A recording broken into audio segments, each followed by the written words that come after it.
The Dow Jones makes a new all-time high as better than expected job numbers for June is announced. Will the Fed reduce interest rates or should they leave them on hold? Hello and welcome to this week's US Stock Market Report. I'm Dale Gillham, Chief Analyst, Fund Manager and Trading Mentor at Wealth Within, and we're Australia's most trusted stock market educators. In this report, I'll give you my thoughts on the US stock market and look at some interesting stocks right now. Now, just before I get into my thoughts on the US stock market, I wanted to say hello to anyone new to the channel. I hope you really enjoy our videos. Also, remember, if you have questions regarding US stocks or just trading questions, please feel free to comment below, as I'm really happy to help you. Now, before we move on, hit that subscribe button and click the bell on the right of it so you keep up to date with my latest videos. Let's now get into what happened on the stock market last week. The Dow Jones broke above the previous week's high on open to dispel signs of indecision and closed the week 1.2% up, or 323 points higher than it closed the week before. The story was similar for the S&P 500, with last week's rise being the fourth week of rises in both the S&P 500 and the Dow Jones Industrial Average. Of the S&P 500 sectors last week, real estate topped the list after being the worst performer the week before. It was up 2.44%, followed by technology and consumer staples. Both of those were up just over 2%. The worst sector last week in the S&P 500 was the energy sector, down almost 1%, followed by industrials, materials and communication services. All of those were up less than 1%. Now, looking at the top 100 stocks in the S&P 500, Starbucks was up nearly 5% for the week. This was followed by Alphabet, or Google, up 4.6% in a sign that this stock may be about to rise strongly and break above its all-time high, and we'll look at that in the charts in a minute. On the flip side, EOG Resources fell 4.93%, suggesting it still is weak. Nvidia, a top performer last week, was down 2.44%, followed by Boeing, down just 2.24%. Bristol-Myers Squibb was up last week and looking like it found good support around $45. And so again, this may be a good opportunity to have a good look at this one, which I'll do in a minute when we take a look at the charts to see what's happening on the market. Job figures were up for June and, more importantly, above economists' expectations. This rise has put a question mark on whether the Fed would drop interest rates in the coming months. Now, to me, it's more simple than that. There is only so much that the Fed can do to stimulate the economy, and any interest rate cut would appear to be a Hail Mary attempt to stimulate the economy. In an already very low interest rate environment, in my opinion, it's like trying to do something over again in a desperate hope it might actually work this time. Right now, there's lots of uncertainty with the US-China trade war, issues with North Korea, and possible conflicts with Iran, and so it's no wonder the American consumer and businesses are uncertain as to what the future might hold in these conditions. Now, most people keep the status quo rather than take on additional risk. So let's hope Mr. Trump and the federal government sort things out quite quickly with China so things can get back on track. So what do I expect in the market? Well, let's get into the charts for our S&P 500 index update for this week. We'll also get into looking at some of the stocks of interest and answering your questions. Please remember that this report is an educational tool. While Wealth Within holds an Australian financial services licence, the information featured in this program is general in nature and therefore should not be relied upon. Before making any investment decisions, you should consult a licensed professional who can advise whether your investment decisions are appropriate for you. We hope that you enjoy this week's report. The Dow Jones made a new all-time high, as I mentioned a little bit earlier in my report, and so did the S&P 500, so things look a lot better for the US markets moving forward. And as I've been saying for weeks, months pretty much, I think the US market is more bullish and it is likely to be more bullish moving on for quite some time. I think it's more medium to longer term bullish. I'm a bit contrarian to a lot of the people in the media at the moment, or over the last year or two, everybody's saying the Dow's going to crash. I don't think it can. With these low interest rates environments, the economy's not pushing really, really hard at this point in time. Yes, employment figures were up for June, but if the Fed's thinking about dropping interest rates, that doesn't mean we've got an overheated economy here in the US. It really is about when you're getting a crash, it's about the market overheating, and that's generally where it's running too fast. It does need to adjust, and it's not really running too fast at the moment. If the Dow is making a new all-time high, its last high was back in October, some 9 months ago, so you can't tell me it's running too fast. But let's have a quick look at the charts. On the left of your screen, you're going to see a monthly chart, and you can see the previous all-time high there, 26,951 points back in October, and obviously this current month, if I expand that out, you can see there the high currently in July, 26,966. So we are starting to break above this, but we need to break a little bit more above it in a bit more strength, and that's what I'm looking for at the moment. For I'm fully convinced it's breaking out of this big long sideways move that's had since January 2018. So, within over 18 months of this sideways move, that's what I was saying is it's not overheating in my book, and I think there's still some good value into that. And if you've got some great stocks, and if you're looking at those top 100 stocks in the S&P 500, you can't really go too much wrong. There's some really good looking stocks at this point in time. But let's have a quick look at the weekly chart. Now, we've seen the low here that we had back in June there, that one at 24,680 points. Beautiful strong bar. 2, 3, 4 weeks up. I'd suggest we probably get another 1 or 2 weeks up, and then we'll have a move down, and that move down will then tell us the longer term move, or the medium to longer term move on the Dow. And what I'm expecting, if we drag that down here, I'm expecting, and I'll see if I can find my tool that I want to do. Yeah, there it is. What I'm expecting is a move up to a little bit, then we'll get a move down to retest the high, and then it should move up from there. So what we always do is we get a retest of that high. When you get breaking through those sorts of things, we'll get that nice little retest before it will move up, and that's really what I'm thinking right now. So right now the Dow is looking good.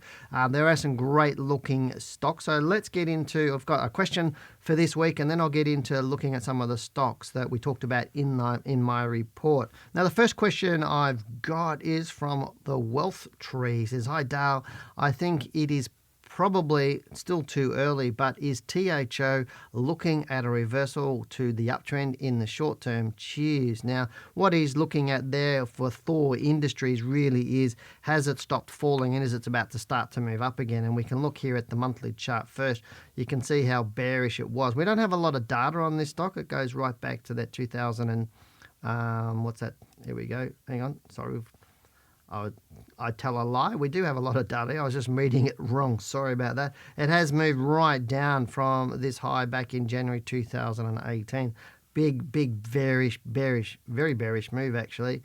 Looking at this, it's fallen some 69% in price, really to come down to that sort of support level. But right now, I think if it's fallen that far, it's probably likely to fall a little bit further. Now, let me just I want to put another tool on here before I can give you an exact, where are we? Got it? No, I can't find my right tool. Where is it? There it is. I was looking at the wrong one. Now, let me have a look at this. Yeah, I think this thing's going to go it'll probably going to keep going down to around $40. It may even go even a bit further. I don't really like the stock at this point in time. It is looking weak.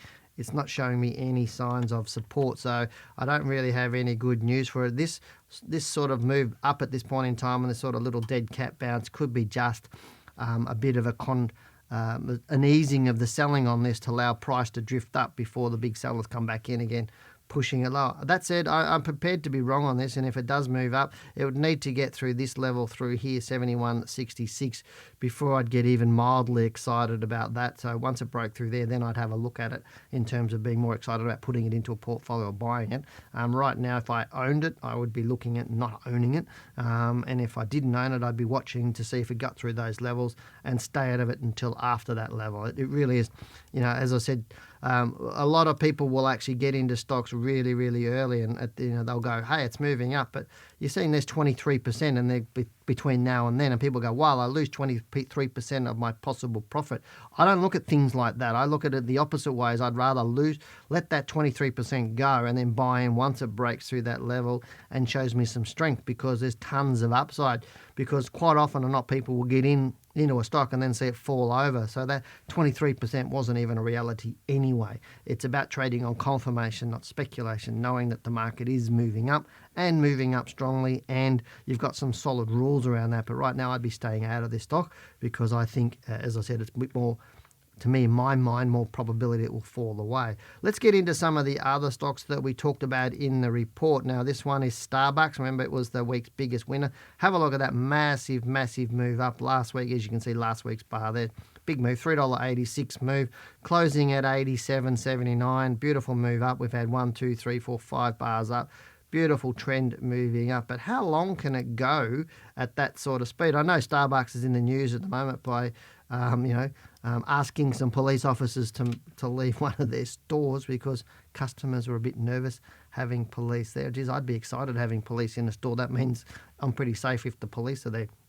But that is interesting. But right now it is moving quite fast, and these sorts of moves aren't going to last forever. We've got 1, 2, 3, 4, 5, 6, 7, 8, 9, 10, 11, 12 and a bit months. So we're in the first week of July, 12 and a bit months.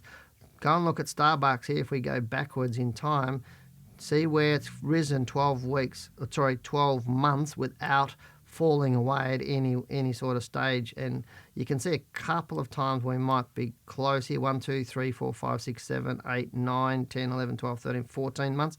So you can see here we're probably getting close to the end of this upward run. And it's also steeper in price. If we put our little trendline tool on this stock, and you can see the move up there, the steepness of that move.